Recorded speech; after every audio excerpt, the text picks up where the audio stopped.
साथियों को जिंदाबाद। बुलडोज़र बहुत दशकों से जुल्म का सरकारी जुल्म का एक प्रतीक रहा है, लेकिन उसका आज जो स्वरूप हम देख रहे हैं वो बिल्कुल अलग है। अब तक बुलडोज़र गरीब लोग जो कहीं झुग्गी झोंपड़ी बसा रहे हैं, उनके पास रहने की जगह नहीं है, उनके खिलाफ बिना कोई नोटिस के बुलडोज़र पहुंच जाता था और उनके घर को रातों रात कुछ घंटों के अंदर, ये हमने बहुत सालों से सुना है। लाइन पहले कह रहा था कि ऐसा नहीं है कि बुलडोज़र सरकार के जुल्म का प्रतीक पहले नहीं रहा है। दशकों से खास करके शहरों में झुग्गी झोंपड़ियों को तोड़ने के लिए बुलडोज़र पहुंचता है और कुछ घंटों का या कभी उतना भी वक्त नहीं देते हुए इसको ख़त्म करता है। लेकिन आज जो हम तथाकथित बुलडोज़र जस्टिस का शब्द भी इस्तेमाल करना बहुत अजीब है, वो जो हम देख रहे हैं, मैं मानता हूँ कि ये एक जो संविधान को कई तरीकों से उस पर जो धज्जियाँ ये सरकार पिछले 10 सालों में हम देख रहे हैं कि उसको तोड़ता जा रहा है, उसमें एक बहुत अहम गिरावट ये बुलडोज़र जस्टिस की है। पहले देश में ऐसा कोई कानून नहीं है, दुनिया में भी शायद ऐसा कोई कानून नहीं है कि अगर कोई अपराध करे तो उसका घर तोड़ा जाए। ये कहीं भी कानून नहीं है। लेकिन इससे भी बढ़ के एक और बात है कि ये तय करना कि किसी ने एक अपराध किया है, उसके लिए एक प्रक्रिया संविधान में बनाई गई है। तो मान लीजिए कि किसी के बच्चे ने किसी साथी को छुरे से मारा है, अपराध है, और अपराध के लिए पूरा कानूनी व्यवस्था है। बच्चा अगर अपराध करे तो उसके लिए अलग से एक व्यवस्था है। लेकिन कहीं भी कानून ये नहीं कहता या इजाज़त देती कि सरकार एक तरह से बदले की भावना से एक बहुत टारगेटेड तरीके से उनके परिवार के लोगों का घर तोड़ दे। तो why I call this a red line, मतलब संविधान से हम जितना दूर जाते जा रहे हैं, ये बहुत अहम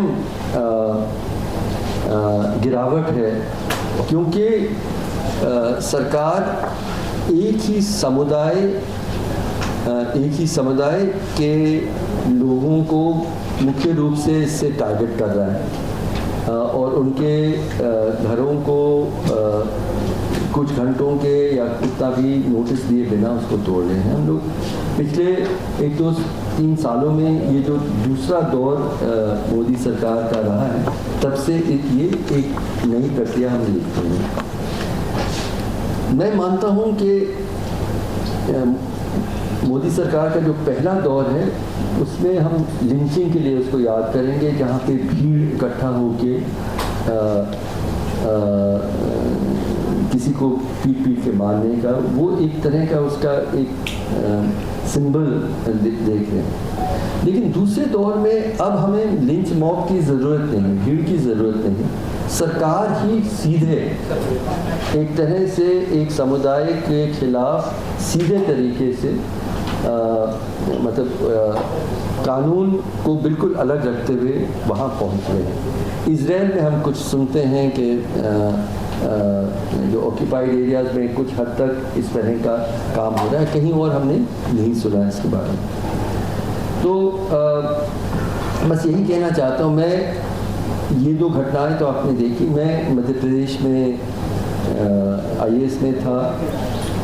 बहुत दुख होता है, बहुत शर्म होती है ये देखते हुए कि ये कार्रवाई, एक रिपोर्ट कहती है कि मध्य प्रदेश के किसी भी एक ज़िला नहीं बचा है अब जहाँ पे किसी न किसी तरह से इस तरह का टारगेटेड डेमोलिशन नहीं हुआ हो। मध्य प्रदेश के किसी भी ज़िले, कोई भी ज़िला बचा नहीं है इससे। मैं क्योंकि सरकार में रहा हूँ, आईएएस में रहा हूँ, आईएएस में हम लोग एक वादा करते हैं जब हम प्रवेश करते हैं। और वजाहत साहब यहाँ बैठे हैं जो इनफैक्ट डायरेक्टर थे, मेरे वक्त में नहीं थे, पर वो भी डायरेक्टर रहे हैं आईएएस एकेडमी। तो हम लोग बार बार जो नए अफसर ट्रेनी आते हैं उनको एक बात बताते हैं कि आप चुने हुए सरकार के नौकर बाद में हैं, सबसे पहले आप संविधान के नौकर हैं, संविधान के रक्षक हैं। और चुने हुए सरकार के लोग अगर आपको उस संविधान के खिलाफ कोई आदेश देते हैं तो आपका फ़र्ज़ ये नहीं है कि आप उसको माने, बल्कि आप उसका विरोध करें। मैं इंतज़ार में हूँ, मैंने बहुत ध्यान से, क्योंकि मध्य प्रदेश से खास करके मेरा लगाव है, मैं ढूंढ रहा हूँ एक ऐसा अवसर जहाँ डीएम कहते हैं, वहाँ के डीएम कहते हैं कि ये गैर कानूनी है, गैर संवैधानिक है, मैं इसको करने के लिए तैयार नहीं हूँ। पर मैं ढूंढ नहीं पाया हूँ आज तक वो अधिकारी जिसने संविधान को अपने दिल के पास रखते हुए संविधान के सीधे खिलाफ ये जो प्रक्रिया चल रही है, इसका जवाब किसी भी अधिकारी ने नहीं दिया है। ये बेहद शर्म, बेहद दुख की बात है। और जो लिंच मॉब की बात है, मैं मध्य प्रदेश से थोड़ा हट के पिछले साल जो नूह में घटनाएं हुई थी उसको याद करना चाहता हूँ। नूह बिल्कुल गुरुग्राम से लगा हुआ ज़िला है, लगभग 80% मुस्लिम आबादी है उसमें, लेकिन नीति आयोग ने एक सूची बनाई थी सबसे अविकसित ज़िलों का, और नंबर 1 सबसे अविकसित ज़िला पूरे देश में नूह निकला, जो बिल्कुल गुरुग्राम से लगा हुआ, जो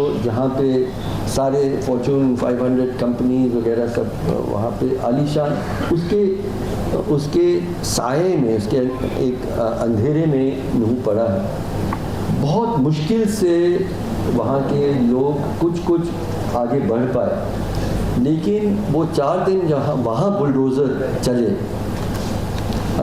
लोग वहाँ बताते हैं कि कोई बड़ी भी अगर कोई दंगा होता तो इतना नुकसान वो नहीं कर पाता जितना सरकार ने खुद बुलडोज़र ला के वहाँ पे किया।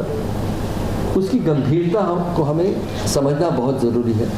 और वो एक अपवाद था नूह की घटना का, इसलिए भी मैं इसको याद कर रहा हूँ, जहाँ पे वहाँ के जो हरियाणा, चंडीगढ़ में जो बैठे हुए हरियाणा के हाई कोर्ट की 2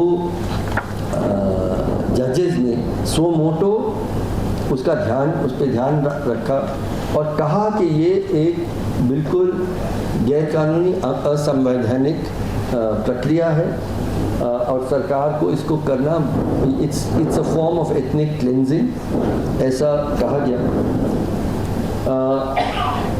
लेकिन कुछ दिनों में अगले सुनवाई तक वो जो मामला था ही उनसे हटके किसी और बेंच को दिया गया और मामला आगे बढ़ाने। तो बस इतने मेरे बहुत अच्छे साथी यहाँ हैं, वो बात जोड़ेंगे। मैं सिर्फ दोहराना चाहता हूँ कि ये जो हम देख रहे हैं बुलडोज़र का वर्तमान इस्तेमाल, वो सिर्फ गरीबों के खिलाफ अन्याय करने का तरीका नहीं है, बल्कि उसके माध्यम से हम एक समुदाय को टारगेट कर रहे हैं, या उससे भी ज़्यादा गंभीर बात है कि हम संविधान के हर मूल्यों को बिल्कुल एक तरह से रद्दी के टोकरी में फेंकते हुए, रोंदते हुए ये बुलडोज़र चल रहे हैं। इसका विरोध हिंदुस्तान का हर नागरिक ना करे। फिर वही बात याद आती है जो कई बार कहा जाता है कि ये आज किसी और का हो रहा है, आज किसी और का हो रहा है। एक दिन आपके घर के सामने भी बुलडोज़र खड़ा हो सकता है और फिर आप किसकी तरफ मुड़ेंगे। शुक्रिया, जिंदाबाद।